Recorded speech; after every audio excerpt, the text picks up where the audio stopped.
High friends, welcome to a new another mini blog. আশা করি সবাই ভালো আছো, আর আমিও খুব ভালো আছি। আর যেহেতু উল্টো রথের সবাইকে অনেক অনেক শুভেচ্ছা জানাই। জানো তো, হোয়াইট কালার কিন্তু আমার খুব ফেভারিট। তোমাদের সবার কোন কোন কালার ফেভারিট জানিও কিন্তু কমেন্টে। আমি তো রথের মেলা খুব এনজয় করলাম। তোমরা সবাই কেমন মেলা ঘুরলে জানিও কিন্তু। আজ রেডি হতে হতে তোমাদের সঙ্গে একটা গল্প শেয়ার করি।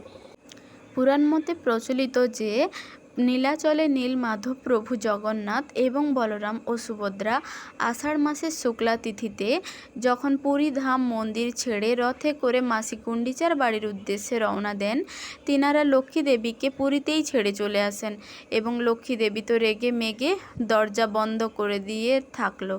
এবং যখন জগন্নাথ দেব এবং বলরাম ও সুভদ্রা মাসির বাড়ির আনন্দ কাটিয়ে 8 দিনের বদলে 9 দিন পর মন্দিরে ফিরে গেলেন, দেখলেন ভেতর থেকে মন্দিরের দরজা বন্ধ আছে এবং লক্ষ্মী দেবী রেগে দরজা খুললেন না।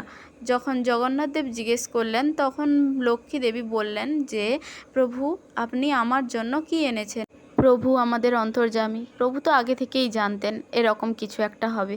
প্রভু তাই বাংলা তথা ওড়িশা বিখ্যাত প্রচলিত রসগোল্লা নিয়ে গিয়ে লক্ষ্মী দেবীকে ধরালেন এবং লক্ষ্মী দেবী খুশি হয়ে খুলে দিলেন মন্দিরের দরজা। এখানে ব্লগটা শেষ করলাম। দেখা হচ্ছে নেক্সট ব্লগে। জয় জগন্নাথ।